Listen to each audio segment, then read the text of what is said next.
आमदार शशिकांत शिंदे महाविद्यालयाचा एक माजी विद्यार्थी तुषार सपकाळ या चोरांबे गावातील हा जो माजी विद्यार्थी आहे, त्या विद्यार्थ्याच्या आज या ठिकाणी आपण तुळजा गोशाळेला आपण सर्वजणांनी भेट दिली। ह्याच्यामध्ये ना शास्त्रीय पद्धत अशी एक गोट्याचा फोटो काढ रे, हेड टू हेड पण असतं। म्हणजे दोन्ही गोट्याला जागा आणि खूप लांब एका गाय पासून चालू केलं होतं। बरं, आता हे जे ही कशी गाय आहे तशी एक गाय म्हणजे त्याच्यातून एवढं प्रोडक्शन म्हणजे आई आणलेली तिला 4 वासरं झाली।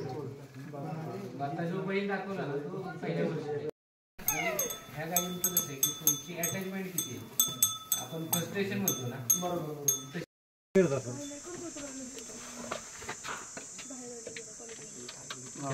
तयार झालेले ही अर्जुन झाडाची अर्जुन हा म्हणजे जे आपल्याला म्हणजे रक्तवाहिन्या आहेत ना, अच्छा अच्छा त्याच्या सगळ्या आजारांवर ह्याच रगात भावले आपण म्हणतो। हा हा तूप पण, आणि हे फिरताना क्लॉकवाईज अँटी क्लॉकवाईज फिरतं बघा।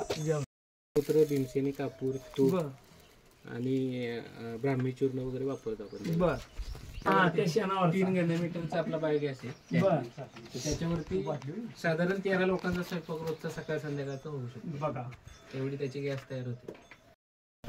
बँकेत वगैरे काम सकाळी उठून असा ह्याच्यावर पाठून हात फिरवला तरी तुमचे पल्स रेट आहे ना हा मेंटेन होतो आणि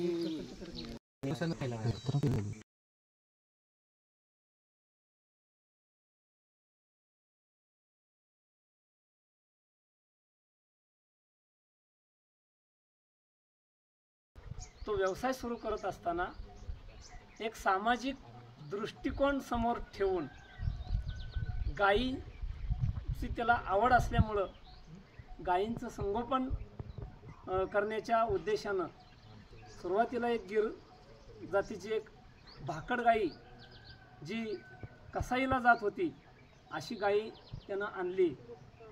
व्यवसायाचा विचार त्याच्या डोक्यामध्ये नव्हता, पण अशी गाई जी मरणोसन्न अवस्थेमध्ये होती अशी गाई त्यांनी इथं आणली आणि त्या गाईला त्याचं सांभाळ केला, त्याचं जतन केलं आणि त्या गायीपासून पुन्हा अशा जवळपास किती गाई 33 गाई त्यानं त्याची उत्पत्ती केली।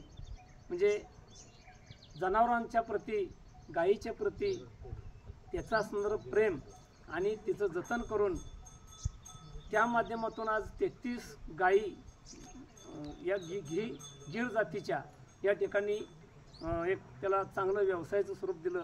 अर्थात हा व्यवसाय त्यानं करत असताना पूर्णपणे त्या व्यवसायाकडं एक पारंपरिक दृष्टिकोन समोर ठेवून त्या गायींना जे खाद्य दिलं जातं, त्या गायींचं जे व्यवस्थापन केलं जातं ते पूर्णतः पारंपरिक पद्धतीनं केलं जातं आहे।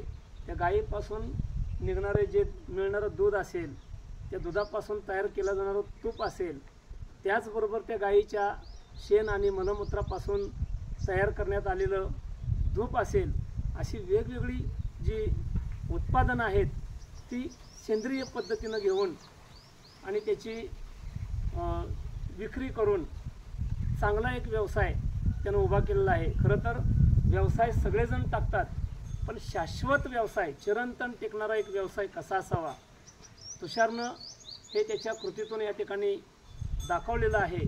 अत्यंत चांगल्या पद्धतीनं हा व्यवसाय त्याच्या कुटुंबातील त्याची पत्नी, तो स्वतः आणि एक कामगार घेऊन अशा पद्धतीचा हा एक वाखाणण्यासारखा एक व्यवसाय त्यानं या ग्रामीण भागामध्ये सुरू केला आहे आणि आपल्या ह्या सगळ्या तरुणांच्या समोर एक चांगला आदर्श तुषारनं समोर ठेवलेला आहे। अभिमान हाच की आपल्या आमदार शशिकांत शिंदे महाविद्यालयातून पदवीचं शिक्षण घेऊन एक स्वतःचा व्यवसाय कसा सुरू करून तो आदर्श व्यवसाय कसा असावा आणि इतरांनी अशा पद्धतीचा व्यवसाय कसं करता येईल अशा पद्धतीचा एक आदर्श त्यानं या ठिकाणी निर्माण केलेला आहे। या ठिकाणी आज या व्यवसायाला त्याची आम्ही भेट दिली आणि त्याच्या व्यवसायाची सगळी आम्ही चांगली माहिती घेतली आणि खरोखरच आपल्या सर्व विद्यार्थ्यांच्या दृष्टिकोनातून हा एक तुषारनं दिलेला आदर्श आहे.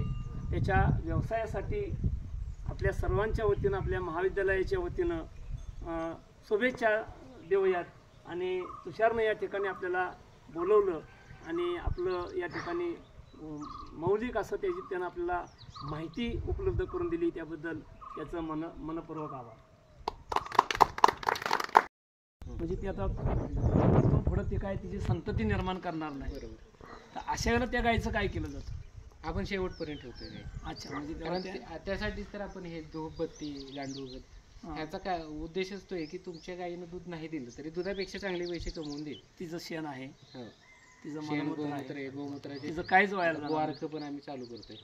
वारकला पण चांगले पैसे भेटतात. म्हणजे हे तिनं दूध नाही दिलं तिचा